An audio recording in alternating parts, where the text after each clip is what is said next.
pessoal, tudo bem? Então hoje a gente vai ter uma aulinha de respiração celular, tá? Lindos, a respiração celular é uma das aulas mais importantes que a gente tem de biologia. Então prestem muita atenção, façam as suas anotações, ok? Ela é a aula mais importante porque na biologia a gente estuda a vida. E como a gente vai estudar a vida sem saber como a gente consegue fazer esse princípio vital que a gente chama? Como que as nossas proteínas conseguem reacionar entre si e formar o que a gente chama de energia. E é essa energia que vai ser o nosso princípio vital, que vai ser a nossa vida, ok?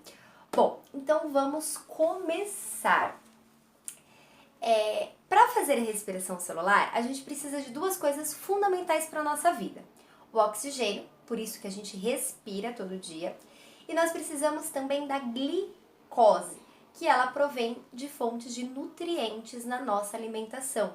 Quando a gente fala da importância dos carboidratos, por exemplo, tá aí uma importância. A glicose é uma moléculazinha que a gente considera um monossacarídeo, né, um carboidrato, e a gente precisa estar comendo essas macromoléculas para que o nosso sistema digestório consiga digerir cada partezinha desse carboidrato e transformar na molécula de glicose que vai para as nossas células, ok? Eu aposto que vocês não conseguiram dormir sem saber disso. Não. As pessoas perguntam, nossa, por que você respira? Por que você come? Para viver. Não é. Tem uma coisa muito maior por trás disso. A gente come, a gente respira para fazer a respiração celular. A gente precisa do oxigênio e da glicose para produzir a nossa molécula vital, a nossa energia. Então vamos lá. O processo de respiração celular envolve 3 etapas, tá? A primeira etapa ocorre na célula mesmo. Ela inicia no momento que a glicose entra na célula, atravessa a membrana plasmática. A gente chama essa etapa de glicólise, ok? A segunda etapa é quando as reações da glicose vai produzir algumas moléculas, que depois eu vou explicar bonitinho para vocês, mas é quando ela entra já na mitocôndria, ela vai ocorrer na matriz mitocondrial, a gente chama de ciclo de Krebs. E a terceira e última etapa ocorre nas cristas da mitocôndria, que a gente chama de cadeia respiratória ou fosforilização oxidativa, ok? Bom, para a gente aprender essas 3 etapas, então, eu trouxe aqui uma mitocôndriazinha. Quando eu desenho lá na lousa, meus alunos falam que parece um pãozinho. Ela é muito fofa. E aí a gente vai estudar um pouquinho ela. Então, essa imagem da mitocôndria precisa ter muito na cabeça de vocês. Vocês precisam saber exatamente cada partezinha dela, como ela é, tá? Eu vou disponibilizar uma imagenzinha em microscopia para vocês também, para vocês verem, né, o real e o desenho. Mas, basicamente, a mitocôndria é uma organela que é composta por 2 membranas, uma membrana externa e essa membrana mais interna, ok? A membrana interna das mitocôndrias, ela forma como se fosse umas ondinhas, ó, umas invaginações. A gente chama essas ondinhas de cristas, tá? Então, ó, nesse amarelinho, o que eu circundei de preto aqui, membrana externa, membrana interna. Nós temos as cristas mitocondriais e nós temos um material amorfo dentro dessas mitocôndrias, que eu coloquei aqui de rosinha. Esse material a gente chama de matriz. Então, a matriz mitocondrial é tudo isso que fica dentro da mitocôndria, ok? Bom, então vamos lá. A nossa primeira etapa, a glicólise, ela inicia quando a glicose entra na célula. Essa glicose é quebrada em 2 moléculas de piruvato ou ácido pirúvico. É uma química bem simples. A molécula de glicose é formada por 6 carbonos. Quando ela quebra em 2 moléculas, vai 3 carboninhos para cada lado, né? Então fica 2 moléculas de ácido pirúvico. Esse danadinho do ácido pirúvico, ele entra na mitocôndria. E aí que acontece a coisa mais maravilhosa de todas, o ciclo de Krebs. É perfeito, vocês vão amar. Esse piruvato, na matriz mitocondrial, ele é oxidado e se transforma em uma outra molécula, a acetil-CoA. Vamos só dar um parênteses aqui. A CoA é uma coenzima, ele é uma molécula auxiliadora, é uma molécula que já existe no nosso organismo através de vitaminas que a gente também consome na alimentação, tá? A vitamina formadora da coenzima A é a vitamina B3, ou que a gente chama vitamina do complexo B, tá? Então, mais uma vez, ressaltando a importância da nutrição na nossa vida, ok?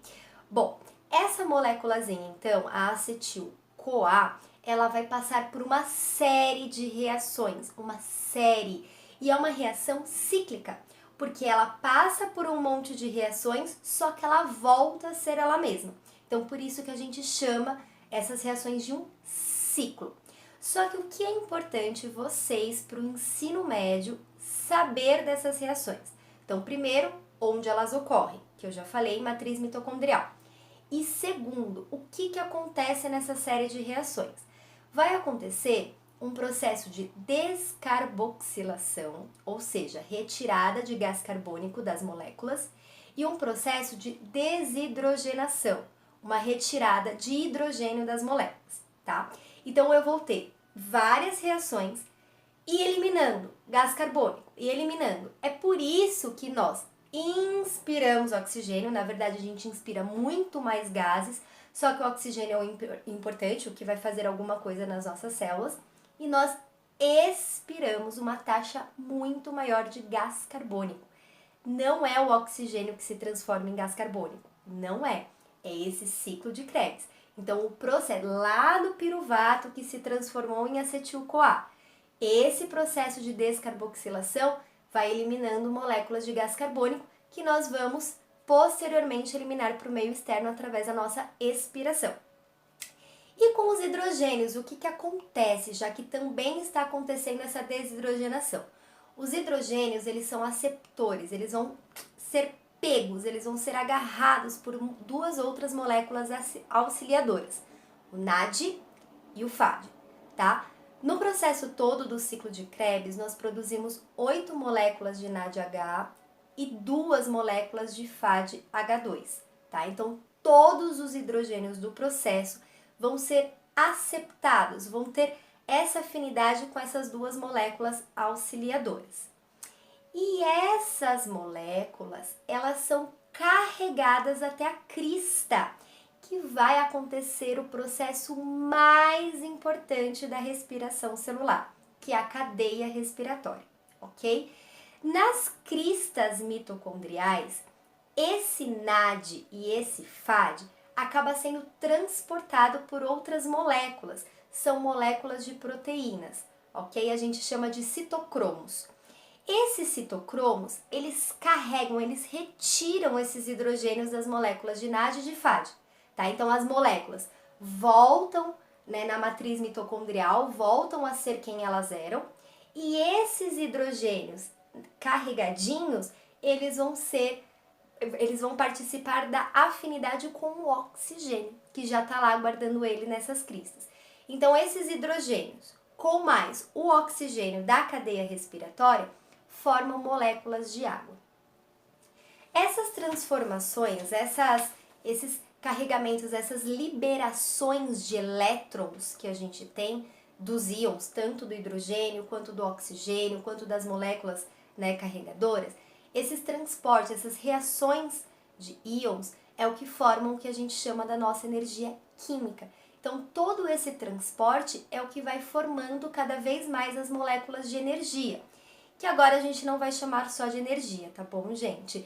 A nossa energia é uma energia química, é uma molécula que quando a gente quebra a ligação dela, libera calorias, ok? A nossa energia em forma de calor. Essas moléculas têm o nome de ATP, adenosina trifosfato. Cada ligação química entre um fosfato e uma adenosina que se quebra libera mols de energia, ok? Mols de caloria. Então, essa ATP vai ser o saldo, vai ser o que a gente vai precisar, vai ser o objetivo da nossa respiração celular. Então, vamos lá, vamos repassar as três cadeias, os três processos, as 3 etapas para vocês saberem qual é esse saldo de energia. Então, na primeira etapa, na glicólise, a gente libera 2 ATPs, que é igualzinho, essa glicólise é igualzinho o processo de fermentação que a gente já viu em outras aulas. Na etapa 2 do ciclo de Krebs, a gente também tem um saldo de 2 ATPs. Na cadeia respiratória, nós temos um saldo de 26 ATPs. Gente, é muita coisa, é muito ATP, é muita energia. É por isso que a respiração celular sempre é muito melhor do que uma fermentação, por exemplo. Se você falar, ai, porque se a glicólise já libera ATP e ela acontece na célula, por que a gente precisa ter uma mitocôndria para respirar? Gente, a mitocôndria é responsável pela maior parte da energia que a gente produz. Né? O nosso coração não bateria da mesma maneira se não fosse a respiração celular. Os nossos músculos não teriam energia suficiente se não fosse a respiração celular. Então, ela é importantíssima. Só que aqui um detalhe, né? Eu falei que na primeira etapa eu tive 2, na segunda eu tive 2 e na terceira eu tive 26. Então, a gente salda, tem um total aí final de 30 moléculas de ATP no processo de respiração celular. Atenção! Até pouco tempo acreditava-se que a gente teria 38 ATPs no saldo final, tá? Esse conceito mudou. A gente teve pesquisas mais recentes que conseguiram ter uma maior exatidão nesses estudos e comprovaram esse saldo final de 30 ATPs, tá bom? Então eu já tô passando os dados quentinhos, fresquinhos para vocês, ok? Bom, quando a gente vê em apostilas, livros sobre a respiração celular, nós temos uma equaçãozinha. E aí, o que acontece nessa equaçãozinha? O que eu quero que vocês relembrem? Porque vocês vão ter que saber ler isso daqui muito bem. Então, na verdade, o que é uma respiração celular?